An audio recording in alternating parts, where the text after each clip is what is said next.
Hello, everybody, and welcome again to another episode of the Risk Matrix number 100. 100, James. 100. Man, it's good to be back after a little bit of a medical emergency last week. I'm good, and I cannot tell you how excited I am for our 100th episode. Who'd ever thought? Oh, I don't know, James. So we're at 100 today. We've been operating our Risk Matrix podcast for 2 years.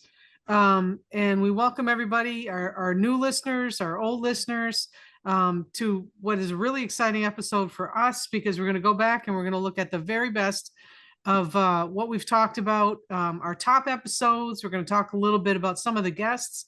We're going to give you a little bit about our origin story, which we may or may not have given the complete origin story of this show before, but we're gonna talk about that.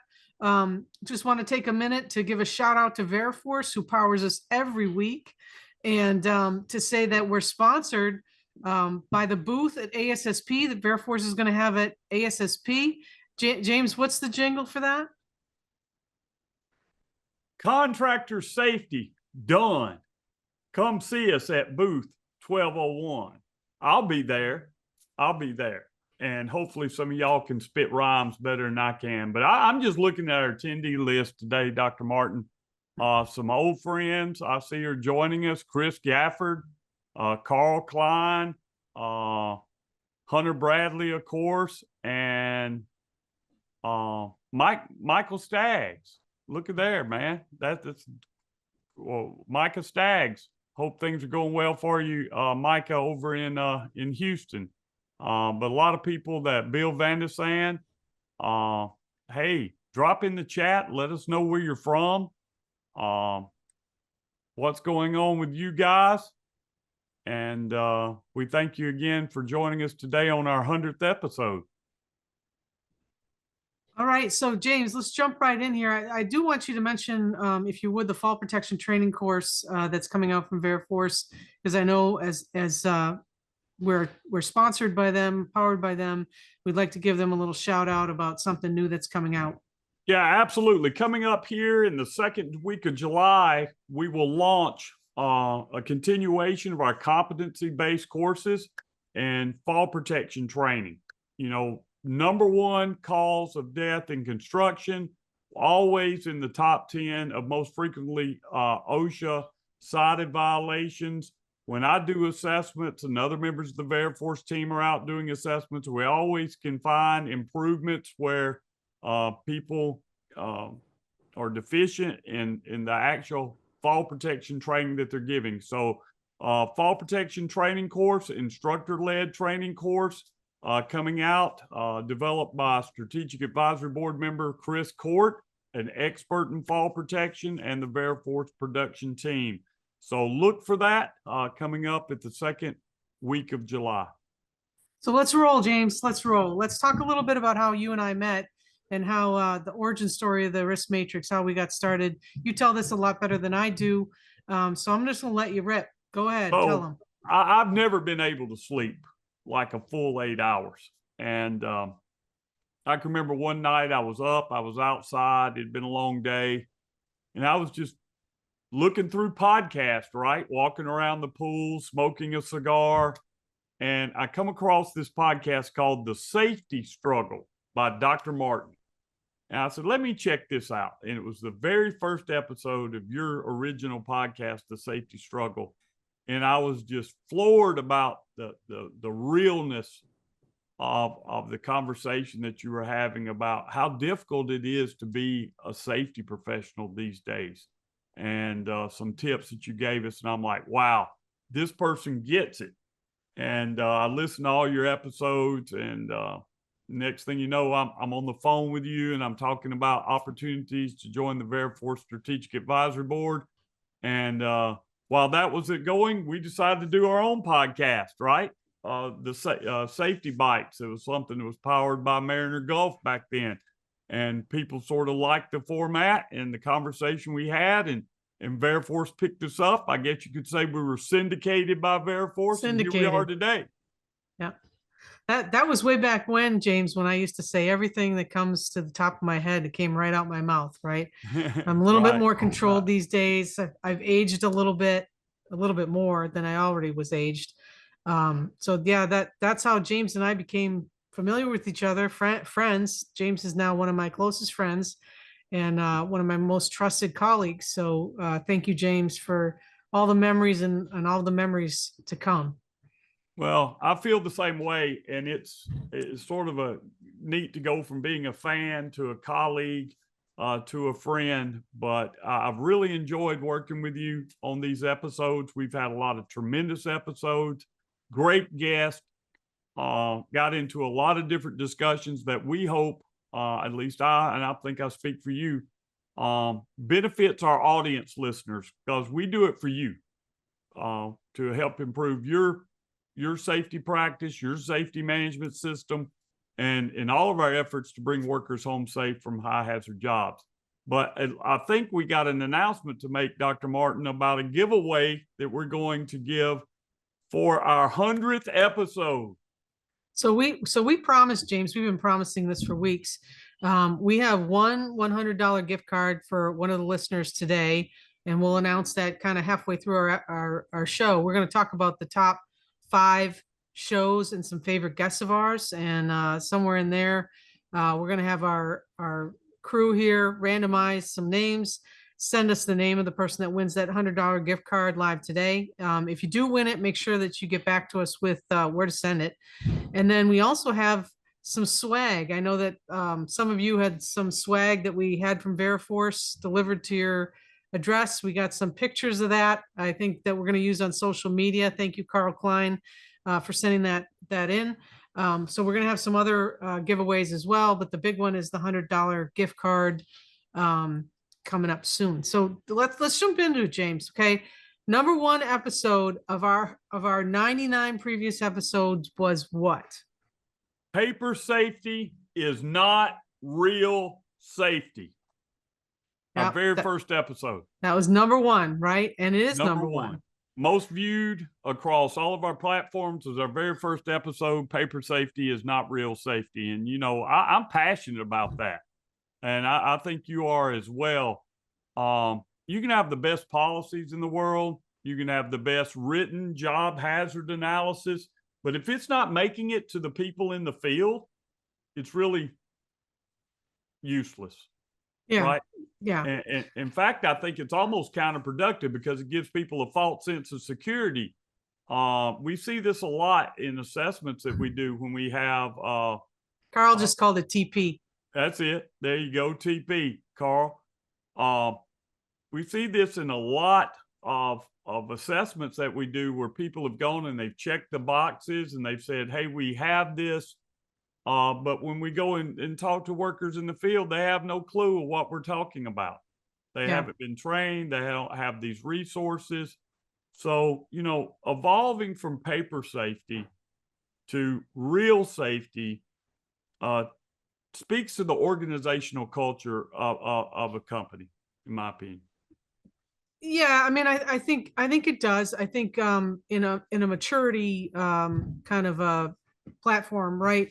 That once you realize that a bunch of check boxes and a bunch of inspection checklists are just not enough to make that leap from the flat paper page to the field, that's where your safety management system starts to mature, right? I might differ a little bit and say it's not really organizational culture. Sometimes it has to do with the safety professional. It has to do with knowledge that they bring to the table. It has to do with, you know, whether or not management is going to start to look at some of these things. So I think it's a variety of reasons that people make that jump. But as Kim said in the chat there, it's checkbox safety, right? Paper safety is you know, the workers expect us to show up on the site and we've got all these inspection checklists and we're going to check the stuff off. And if you get a bad check in the wrong box, it's bad. And, you know, everybody's going to have some punitive measure for that negative checkbox. When we evolve from that, it becomes more of a coaching atmosphere and more of a discussion of how can we do better, right? So, and Kim I'll says, take it a step further, okay? I'm just going to say it. And it's why we're probably one of our most popular episodes, because we just kind of cut to the honesty of it. And that's this: pre-qualification has a role in managing your contractors, right? Pre-qualification scoring has a role. But let's talk about that for a moment. That's pre-qualification and not continued qualification. You have to mature your safety management system beyond a series of questions, beyond policy reviews, beyond, documentation submission. So good in a verification system does not always equal great in the field. It's necessary. It's a valuable part of a risk management process, whether you're a hiring client or whether you're a contractor that hires subcontractors. We'll talk about this a little bit as we get into our second most popular episode. But just because you're green doesn't mean you're good. And there's this mentality out there that green equals good. There's also a mentality, and we're sort of working on this, Dr. Martin, about dishonesty in pre-qualification. Just checking a bunch of boxes and saying, yes, yes, yes, yes, we do that in order to get work does not equal a functioning safety management system. well, nor should it equal, somebody who's going to be a hiring client looking at you. That should it be the last line of defense of hiring somebody. We have to, unfortunately, assume that we can trust, but we need to verify, right? And that's what, going beyond paper safety is all about. It's we trust what you're putting in there, or maybe we don't trust it, but we're going to verify it just to make sure that where the rubber meets the road, there's some actual veracity behind the statements that you make. So absolutely, our own Nick Butler has developed at Veriforce what he's calling a risk readiness assessment. And I think it's great, because really it's something that gauges the maturity of your safety management system. And we're always evolving. We never get there.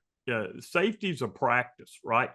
So I think that's something that came out in that very first episode of ours was, hey, evolve beyond paper safety. Is paper important? Absolutely, it's important.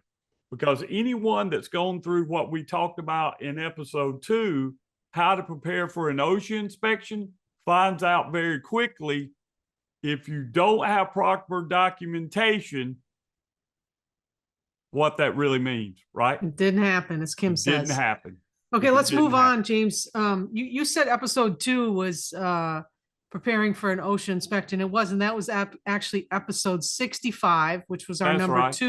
number two in popularity. Number 2 on the list. We had some guests on that show, I think, and even if we didn't have guests on that show, we've had some guests that have been quite popular with our listeners that speak about OSHA matters, and those are David Bates, 35, 36 years, former area director, member of the Strategic Advisory Board.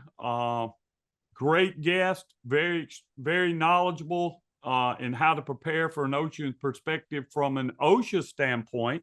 And then we've also had in that episode and other episodes, another member of the SAB, Brett Kettekamp, who is an attorney, an occupational safety and health labor law attorney with Ogletree and Deakins. And I really appreciated their advice on getting ready for an OSHA inspection, particularly from a documentation standpoint. It's too late to draw it up in the dirt when OSHA comes calling. Yeah. So how do you prepare for an OSHA inspection? You're not doing paper safety, number one, right?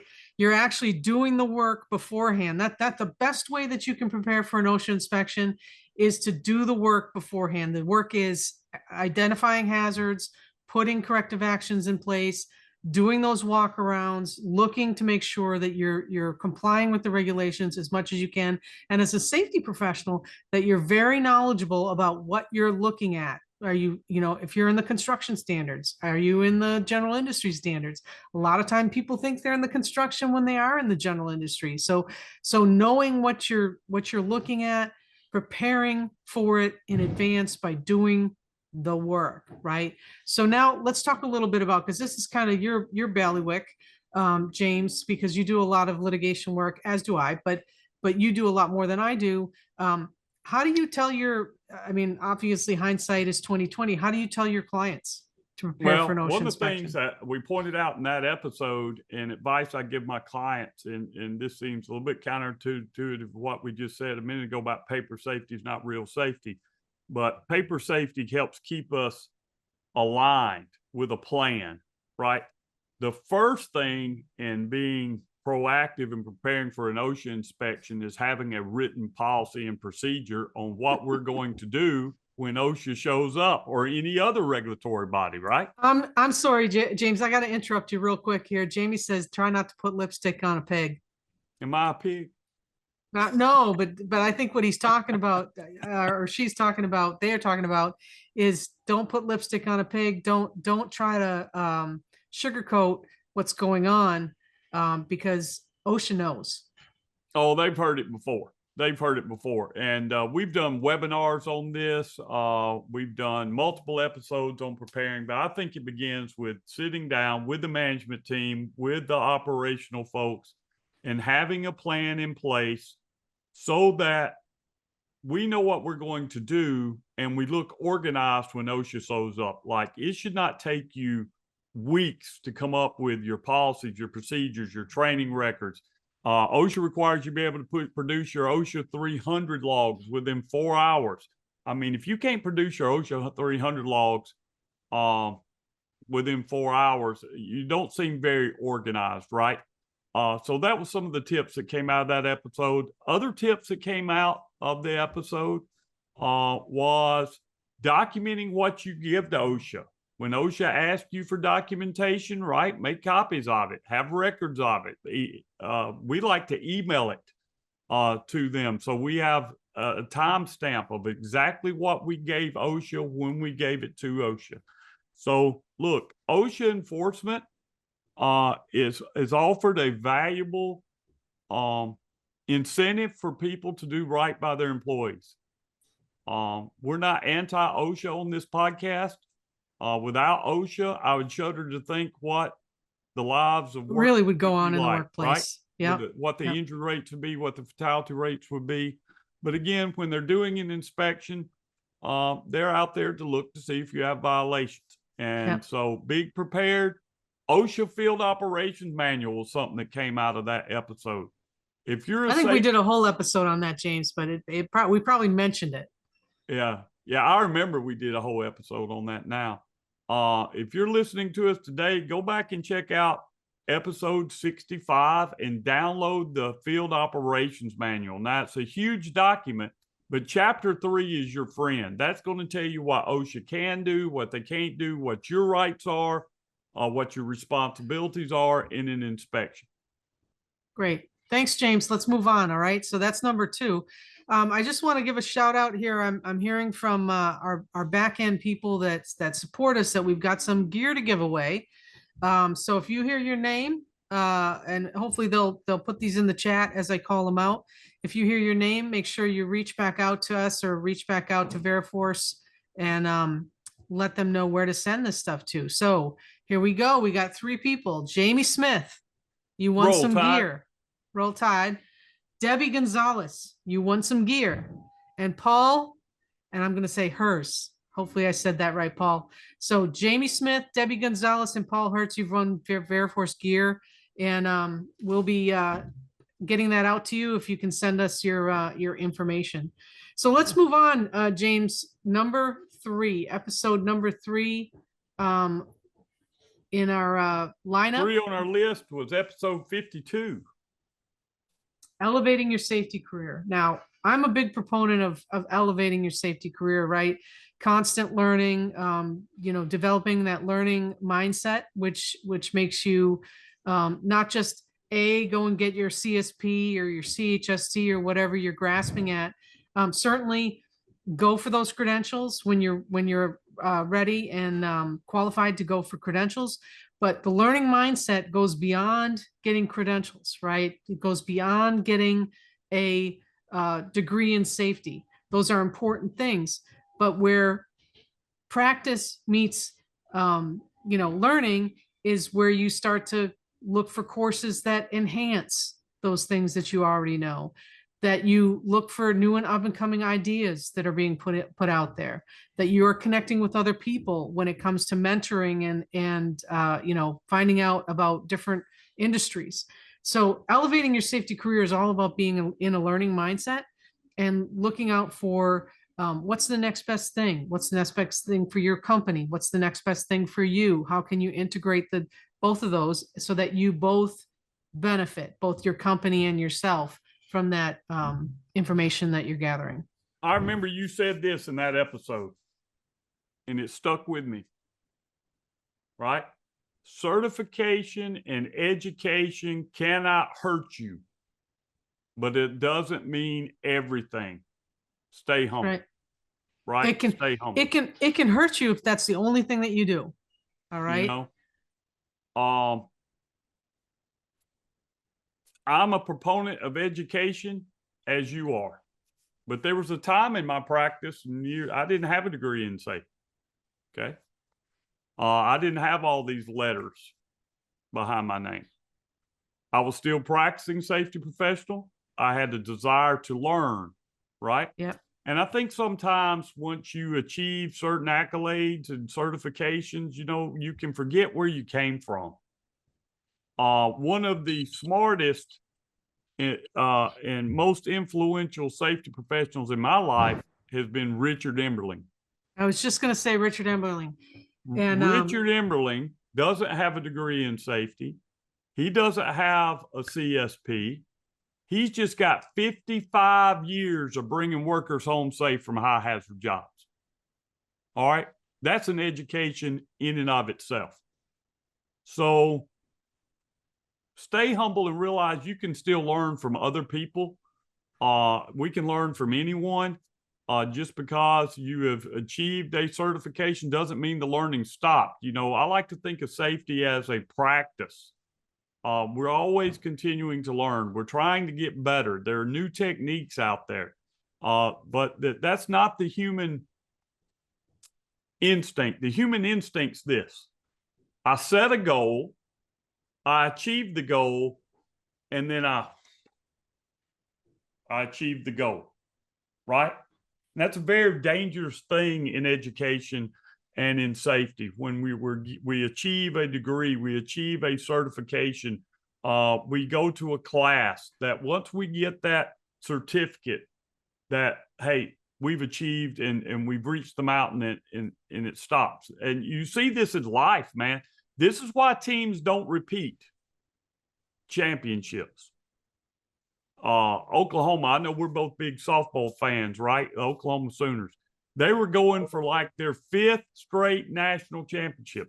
They didn't win it this year. They got to the College World Series, but for women's college softball World Series, they didn't win. And a lot of people are disappointed in that. But I celebrated the fact that, you know how hard it is to stay focused every week, to maintain the commitment of excellence, to be the top year after year after year after year. It's work. I'm going to tell you what Mr. Richard said to me about that whole shebang with the Oklahoma Sooners, right? He said it's a rebuilding year. We only made it to the quarterfinals. All right. So that should tell you something, right? Even in a rebuilding year, you're really you're coming up short if you're not going for the gold. So hopefully soon our back end people will feed us the name of the $100 gift card winner. Go ahead and randomize that now while we get into the next one. No, can we stay just for a moment on elevating your safety career? I think I've had a fairly successful career, but I didn't get here by myself. Folks like you, like Richard Emberling, Larry Bryce, the late Larry Bryce, Reggie Booth, who is a master trainer at Veriforce, Bill Vandesand, who's our vice chair of our strategic advisory board, my business partner, Joey Long. They've all helped me along the way. And it was very important to me as a young and maturing safety professional to surround myself with good people that cared about my success and my ability to grow. They let me do stupid things. They let me fail so I could learn, because sometimes I'm hard-headed, but they put barriers so if I did fail, it didn't end up in disaster. They gave me the freedom to learn without being critical, right? Fail to learn, but don't fail to learn.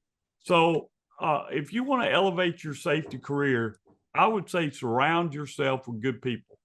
Find you a mentor, no matter where you are in your career. You can have a PhD, CSP, CIH, but like you do, Dr. Martin, but I bet you still have mentors and people you reach out to. You, James, Mr. Richard, Mr. Vandesand. So thank you for that, James. I think that's a really great comment. We do have a winner of the $100 gift card. Y'all ready? Look at you. The $100 winner is Elizabeth Vaher. I hope I said that right. Vaher, Vagher, Elizabeth Vaher. You've won the $100 gift card. Make sure you get to tell us where you're at and where to send that to. Thanks for listening. Thank you, everybody, for listening. Let's move on. We're not done. Okay. Number 4, the fourth most popular episode is Safety Management Systems, episode number 2. So it seems like some of our most popular episodes were in the beginning there. I'm not sure if they've been out there longer. Maybe that's why. Maybe we peaked at number 1 or number 2. I hope we didn't. But safety management systems, I think one of the biggest things that came out of that I preach is safety management systems is not a one-size-fits-all solution, right? A safety management system is what fits you as a company in the time frame that you're at, given your budget, what you're doing for work, your tasks, your safety department if you have one or if you don't. But I like to think of it as, OSHA has a guide for safety management systems. We have a lot of information out there. We have ISO 45001 that we look at.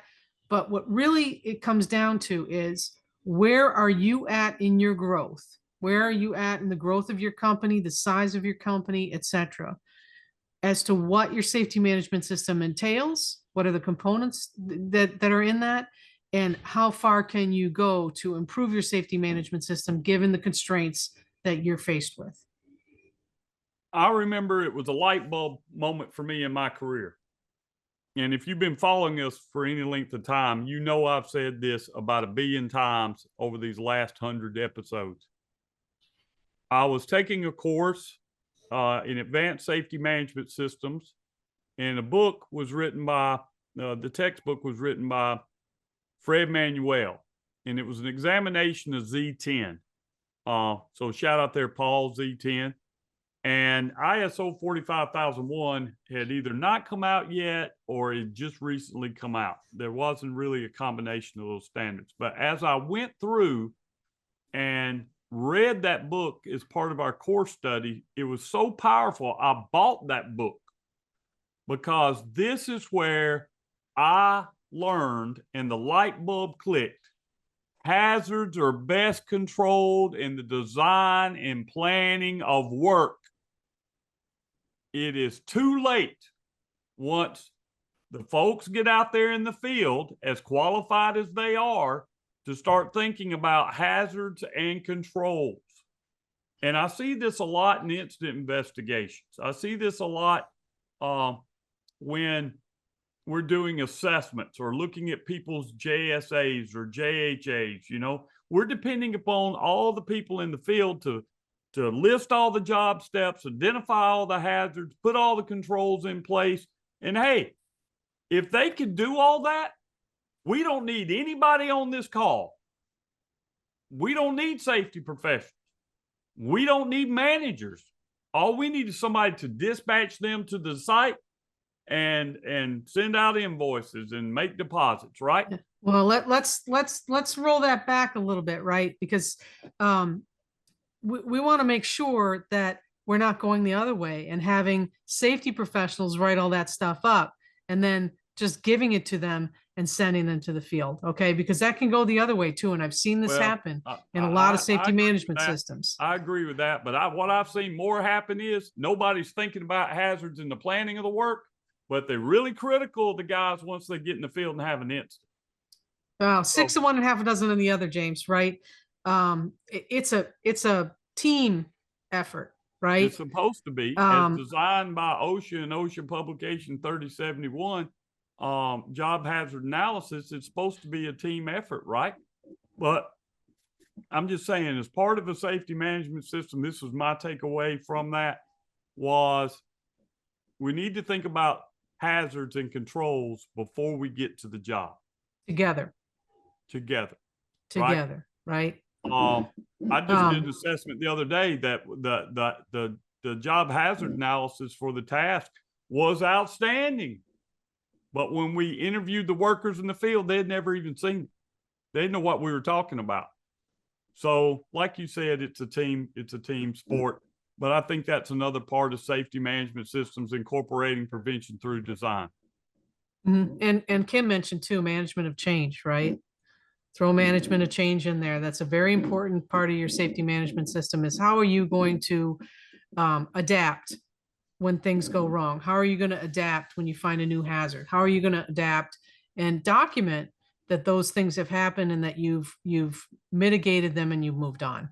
You know, I'd say MOC is probably one of the most important elements of a safety management system. It comes out of process safety management from OSHA's PSM standard. Then you see it again over in SIM, safety environmental management systems for offshore oil and gas industry. But it's got to be a living document. It's an important element. I see people that have policies. I see forms. I don't see it executed a lot outside of companies that are regulated in regulated facilities. Yep. All right, you ready to move on to number Sure. 5, big number 5? The fifth most popular episode out of our 99 before this one was Safety Career Pro Tips, episode number 62. We got lots of tips, friends. And both James and I, we do a lot of mentoring. We're happy to give tips out and tricks and etc. When we're talking to people who reach out to us, right? But if you don't reach out to a mentor, you can't expect to get some of those tips. So what are some of your favorite tips, James? I think as a safety professional, you need to surround yourself with the great resources of books, right? I think I've got a LinkedIn post somewhere, an article I wrote about the books that are essential to be in your library, right? Maybe you could repost that for them, James, And today if you get a chance to. I'll repost it on my LinkedIn to put it out there. But certainly, one of the ones that I found that was most impactful to me was Dr. James Reason's Human Error. That's really where it started. And everybody sort of built off of Dr. Reason, who passed away here just recently. But that's where this concept of identifying hazards and moving away from blaming the worker for everything to more of a human performance type situation really began, right? I always butcher his quote, but one of his quotes that really stuck to me is that the worker's actions tend to be the final garnish to a lethal brew that has been long in the cooking. And when you from Louisiana or live in Louisiana and we talk about lethal brews and cooking, that just resonated, right? You know, with me. Hey, we cooking up a bad gumbo. And so that book, Todd Conklin's Pre-Accident Investigation was one of them. I also have, I'm just looking over here, Safety Professionals Reference and Study Guide was really important to me. And I still pull it down when I'm doing incident and accident investigations. So have some resources, things that resonate you, things that challenge the way you think, right? I've got your book, yep. Dr. Martin, autographed, sitting over here. That's right, autographed and drawn in, right? Absolutely. So I'm gonna go the other way, James. I know you're a great scholar and you read a lot and you have a good library there. I've kind of moved away from my library, and I'll tell you why. I find that as a consultant, I operate a lot on the fly, right? Phone rings, pick up the phone. You say, somebody says to you, can you? You say, sure. Then you hang up the phone. You go, how the hell am I going to do that? Right. Or what is that? Right. And so I've kind of moved away from the reference books, although I've read all those books that you've mentioned and many more. And I do have them somewhere, probably in my basement. But what I rely upon are people that have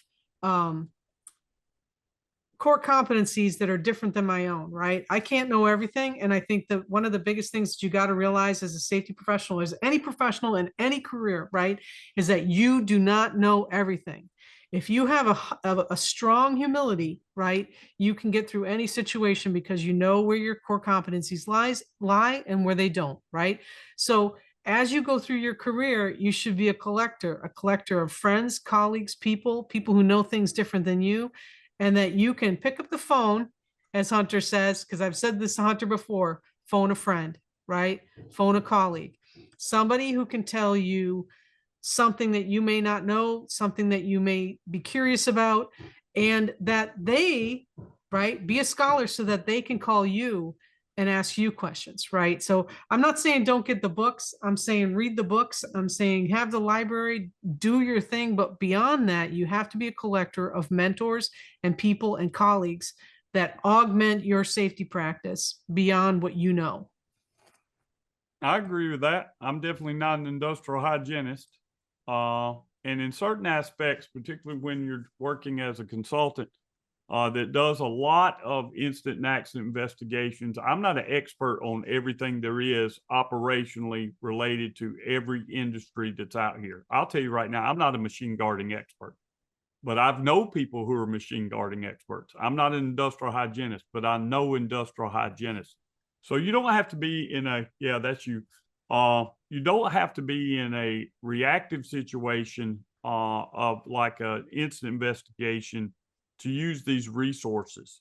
Reach out to people that are, as Bill Vandesand, you know, if you're the smartest person in the room, you're in the wrong room. And I think that's probably been the best statement to give an example of my career. If you want to sum my career up, I've surrounded myself with good people. And it's Sir Isaac Newton's quote, if I can see further than most, it's because I've stood on the shoulders of giants. Yeah. And just because you're a mentor doesn't mean that you don't need a mentor, right? Everybody needs a mentor. So always keep learning, always keep seeking out new knowledge, always keep seeking out people that can help you. You know, go to LinkedIn, follow the people that are putting out good content. We have several people on our strategic advisory board that post really regularly. Dr. Alex Pasilk does. He posts a lot on his research, which has to do with multicultural workforces. We have Dr. Daniels, who posts a lot on psychosocial hazards and is one of the world-renowned experts in that area. James and I post very regularly. I post almost every single day. I know James posts both for Veriforce and for himself. So if you find people that, you know, I'm not just saying us, but if you find people that are putting out good content, go to LinkedIn, click and like and follow and get their stuff and just absorb it, right? That doesn't mean you need to believe everything they say, but absorb that stuff and bring it into your body of practice so that you can pay it forward to somebody else. I can tell you this, if you've been in safety for several years and you've not changed your mind on anything, then you've not been really doing the necessary due diligence to grow as a safety professional. I view things now based on experience, education, mentorship, way different than I did in 2008, 2007, right?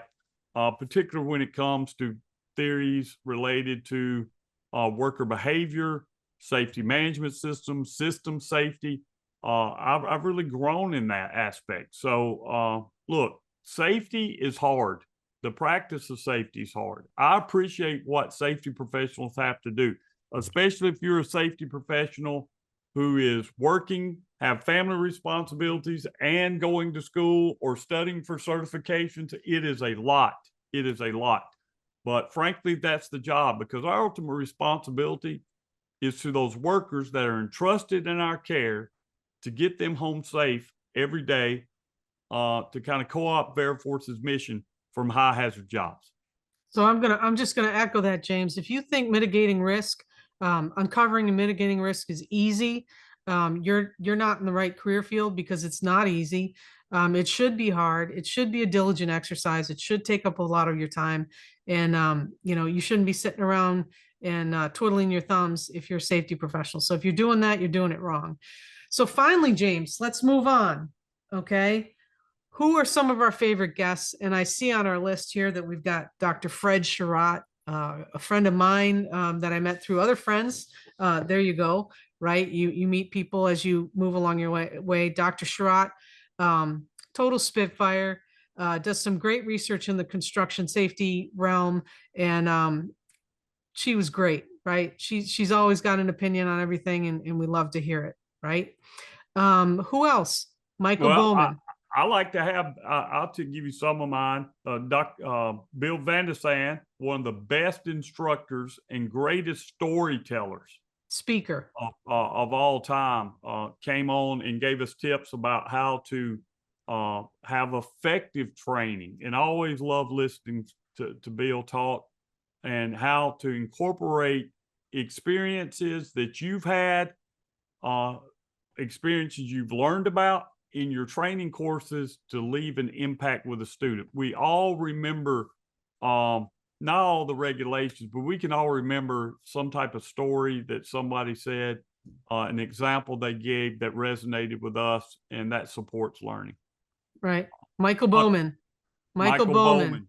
Yes, Leading from the Middle. yes. He's got a book out called Leading from the Middle. It's not particularly all about safety, but it's all about being a leader from the middle, as opposed to from the front or the rear, being in there with the people and being one with that concept of being a servant leader. So Michael Bowman, Mikel Bowman, and his book that he has is Leading from the Middle. The Anybody Bowman else, Legacy. James? Bowman Legacies. You know, I've always enjoyed having Brent Kellerkamp and David Bates on to talk about the legal aspects of occupational safety and health. I think that's an area where we can all improve as safety professionals. If you don't think that's important, just get an OSHA inspection, have an incident, get somebody seriously injured or killed. You'll find out real important real quick how important the legal aspects of occupational safety and health are. And one of our listeners, Hunter Bradley, came on, which I thought was outstanding to listen to Hunter, who is a young, passionate eager safety professional. Very so thank you, eager, Hunter. Dedicated into learning. Come on and share his story and his path as a safety professional maturing in our practice. And a shout out to all of you too that come every week and listen to us spout our, I guess, wisdom, if you want to call it that, or at least our opinions. We thank you for listening and keeping us on the air. We plan on doing 100 more of these, 200 more of these, 300 more of these in the future. We're just pleased to get the word out there and talk about the things that you want to talk about. So if you have time, throw in the chat the things that you might want us to talk about in the future, or ask us some questions. So we got a little bit of time left. If you want to throw a couple questions into the chat, we'll be glad to see if Dr. Martin can answer them.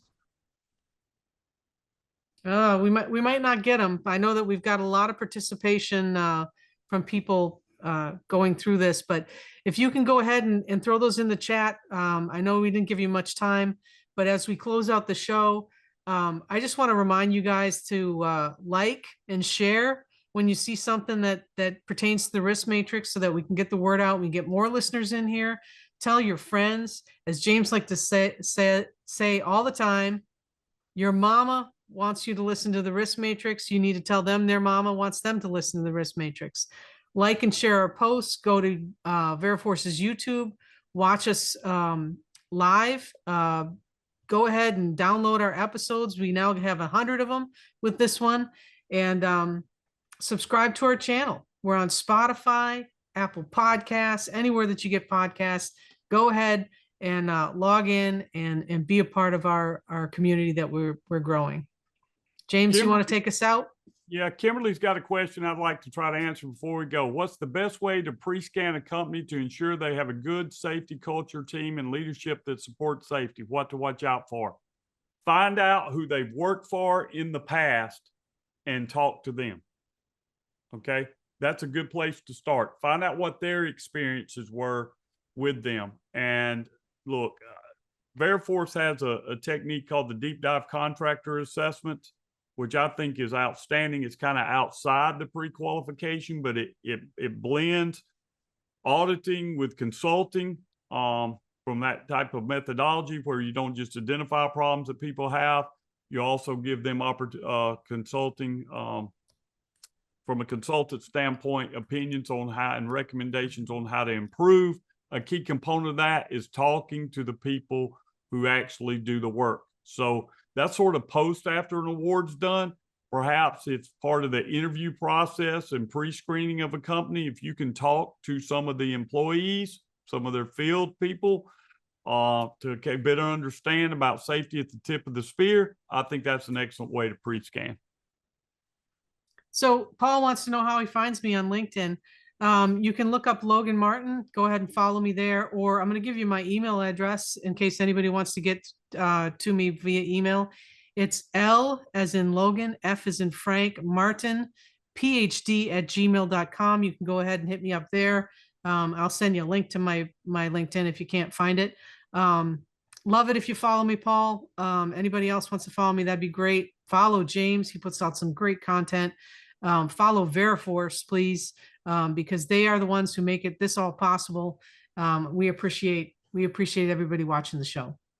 And again, thank you for all of you. We do it for you. I look forward to seeing as many of you as possible down at ASSP in Orlando. Come by and check us out at booth 1201. Rumor is, Dr. Martin, we're going to be Risk Matrix live from the PDC. So we'll have more about that coming up. Like, share. Again, thank you for your time. Thank you for listening to us. We hope to see all of you next week.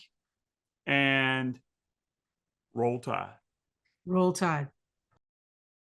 Are you planning to attend ASSP Safety 2025 in Orlando this July? We'll be there July 22nd to 24th at booth 1201. Stop by to connect with industry experts and explore smarter solutions for contractor management, compliance, and training. Don't miss James Junkin and our expert speakers tackling hot topics like procurement versus safety. Let's build safer workplaces together.